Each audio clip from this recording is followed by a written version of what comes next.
Hi guys, welcome back to എച്ച് മക്കളെ. നിഹാൽ സാറിന്റെ സൗണ്ടൊക്കെ കുറച്ച് പോയിട്ടുണ്ട്. നിരന്തരമായ ലൈവ് ക്ലാസ് ആണ്. നിങ്ങൾ ക്ഷമിക്കുക. സൗണ്ടിന് എന്തെങ്കിലും ബുദ്ധിമുട്ടുണ്ടെങ്കിൽ നിങ്ങൾ ക്ഷമിക്കുക.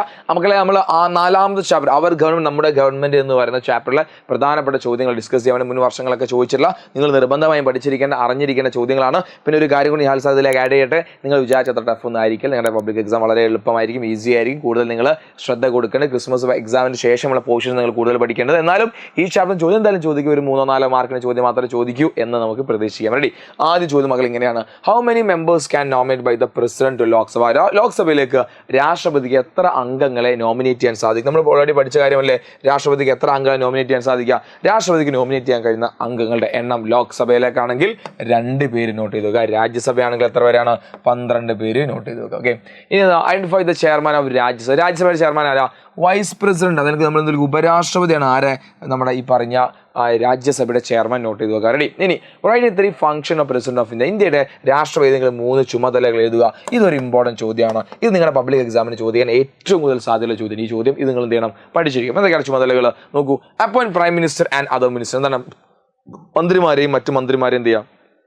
പ്രധാനമന്ത്രിയെയും മറ്റു മന്ത്രിമാരെയും അപ്പോയിന്റ് ചെയ്യുക. Appoint chief justice judge of supreme കോടതി. എന്നാണ് ചീഫ് ജസ്റ്റിസ് സുപ്രീം കോടതി ജഡ്ജിമാരൊക്കെ അപ്പോയിന്റ് ചെയ്യുക. അതുപോലെ 12 അംഗങ്ങൾ രാജ്യസഭയിലേക്ക്, 12 അംഗങ്ങളെ 2 അംഗങ്ങളെ ലോക്സഭയിലേക്ക് നോമിനേറ്റ് ചെയ്യുക. Act as the supreme command of armed ഫോഴ്സിന് സുപ്രീം കമാൻഡായി ജോലി ചെയ്യുക. Give assent the bill passed by the parliament pass ചെയ്യുന്ന ബില്ലുകൾക്ക്, നിയമങ്ങൾക്ക് എന്ത് ചെയ്യുക? അതിന് അംഗീകാരം നൽകുക. അംഗീകാരം നൽകിയാൽ എന്താ? അത് നിയമമായി മാറും അല്ലേ? അതുപോലെ രാജ്യത്ത് അടിയന്തരാവസ്ഥ പ്രഖ്യാപിക്കുക. ദയാഹർജി കൽപ്പിക്കുന്ന ദയാഹർജി എന്ന് പറഞ്ഞാൽ ഒരാൾ തൂക്കിക്കൊല്ലാനൊക്കെ വിധിച്ചാൽ അത് വിധി മാറ്റാനുള്ള അധികാരം രാഷ്ട്രപതിക്കും അല്ലേ? അപ്പോൾ ഇത് കൃത്യമായി പഠിച്ചത് 3-4 പഠിച്ചൊക്കെ എക്സാമിന് ചോദിക്കാൻ സാധ്യത ഏറെയാണ്. ആരെ?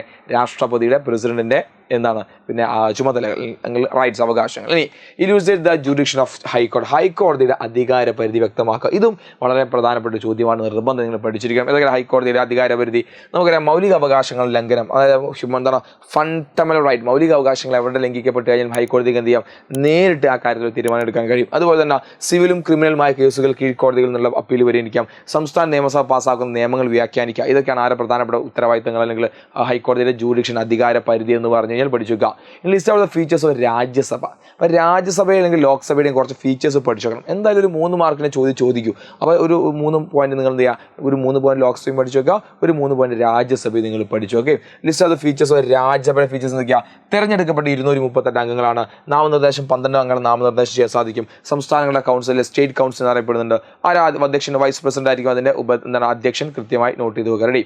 ഇനി how did parliament perform the function control the executive? രാഷ്ട്ര നിർവഹണ വിഭാഗത്തെ നിയന്ത്രിക്കുന്ന ചുമതല പാർലമെന്റ് എങ്ങനെയാണ് നിറവേറ്റുന്നത്? അതായത് പാർലമെന്റ് കൃത്യമായി അവിടുത്തെ MP-മാരെയും MLA-മാരെയും കൃത്യമായി കൺട്രോൾ ചെയ്യുന്നത്. എങ്ങനെയൊക്കെയാണ് കൺട്രോൾ ചെയ്യുന്നത്? അതിങ്ങനെയൊക്കെയാണ്. ഒന്ന്, ആസ്കിംഗ് ക്വസ്റ്റ്യൻ, ചോദ്യങ്ങൾ ചോദിക്കാനില്ല, ചോദ്യോത്തര വേളകളുണ്ട്. അതുപോലെ തന്നെ ഡിബേറ്റ്സ്, ചർച്ചകൾ നടക്കുന്നുണ്ട്. പിന്നെ അവിശ്വാസ പ്രമേയം. നമുക്ക് വേണമെങ്കിൽ സർക്കാരിന്റെ ഗവൺമെന്റിന്റെ നമുക്ക് അവിശ്വാസ പ്രമേയം വരെ നമുക്ക് എന്ത് ചെയ്യാൻ സാധിക്കും? പാസ്സാക്കാൻ വേണ്ടി സാധിക്കും അല്ലേ? അപ്പോൾ ഈ ചോദ്യങ്ങൾ വളരെ പ്രധാനപ്പെട്ട ചോദ്യങ്ങളാണ്. ഈ ചാപ്റ്റർ നിങ്ങൾ വലിയ മാർക്കിന് ചോദ്യങ്ങൾ എക്സ്പെക്ട് ചെയ്യാൻ പാടില്ല. നിങ്ങൾ എപ്പോഴും കൂടുതൽ പ്രാധാന്യം കൊടുത്ത് പഠിക്കേണ്ടത് ക്രിസ്മസ് എക്സാമിന് ശേഷമുള്ള ചാപ്റ്റേഴ്സ് ആണ്.